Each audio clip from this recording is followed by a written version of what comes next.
Mr. Ferdinand Romualdez Marcos Jr. We would like to invite President Joko Widodo to begin joint press statement.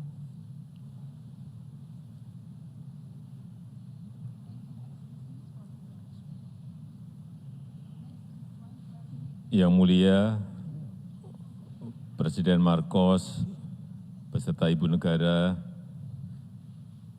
sungguh suatu kehormatan bagi Indonesia menerima kunjungan luar negeri pertama Presiden Marcos beserta delegasi.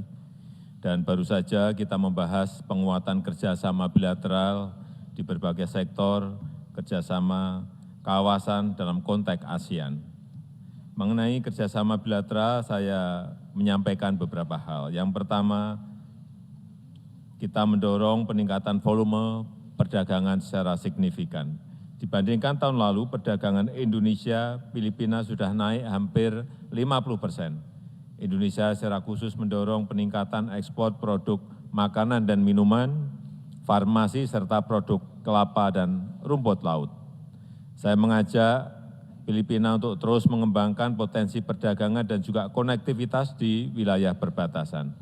Saya mengusulkan revitalisasi jalur kapal Roro, Bitung, Davao, dan membuka jalur penerbangan Manado-Davao.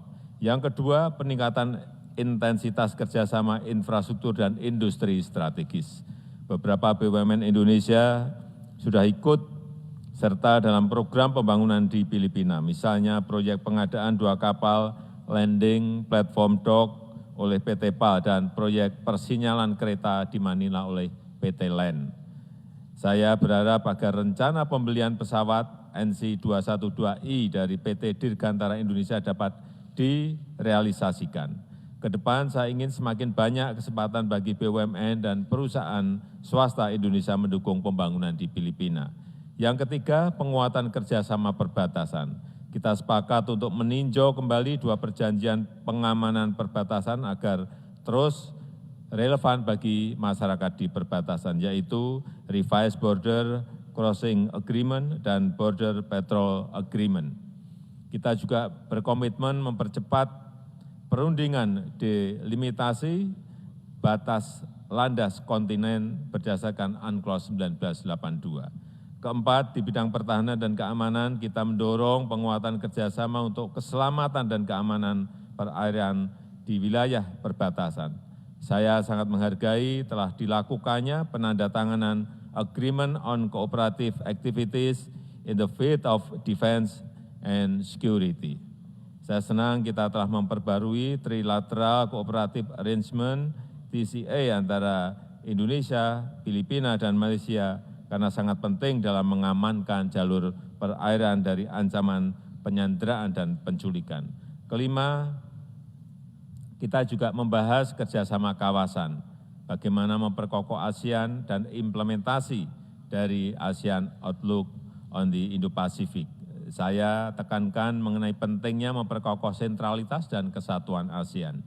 Indonesia ingin memastikan agar ASEAN terus menjadi lokomotif stabilitas, perdamaian dan kemakmuran kawasan. ASEAN harus mampu mengatasi berbagai tantangan ke depan dan memperkokoh penghormatan terhadap piagam ASEAN. Dan untuk memperkuat sentralitas ASEAN, saya menggarisbawahi pentingnya implementasi ASEAN Outlook on the Indo-Pacific melalui kerjasama yang konkret dan inklusif.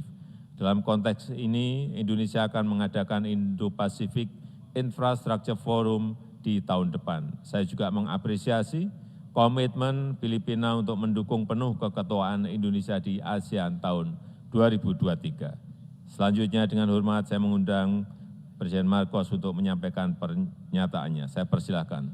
Terima kasih. Thank you very much, President Widodo, Madam First Lady, and members of the ministers who are here today. As is proper for the times that we face today, our discussions began as a recognition of the long relationship that the Philippines and Indonesia have had.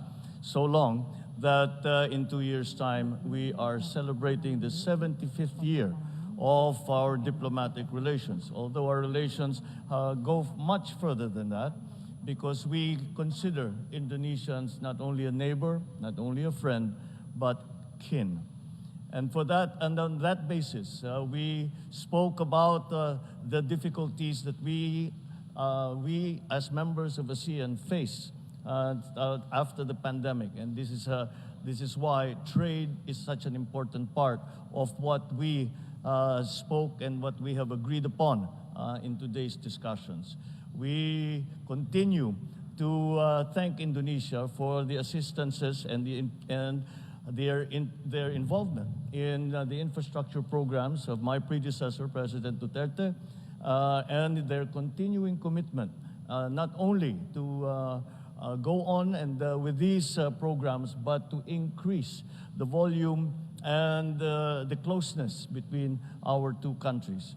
We also spoke at length about the role that we believe ASEAN should play while we face the difficulties in this very volatile time in geopolitics, not only in our region, but also in the rest of the world.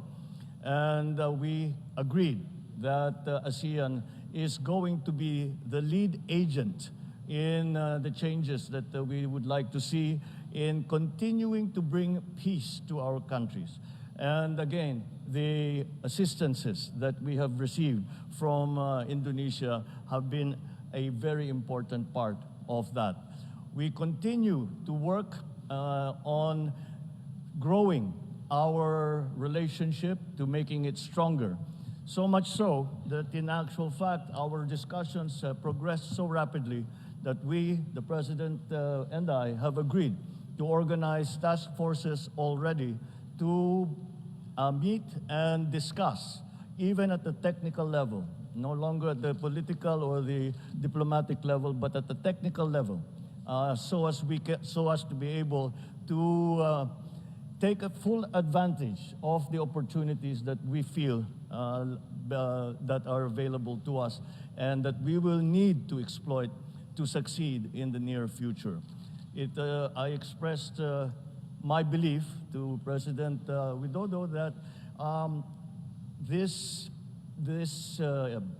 partnership between Indonesia, between Indonesia and the Philippines, but these partnerships that we make with all our partners and allies and friends around the world will be of critical importance so that we remain stable as we grow out of the pandemic economy.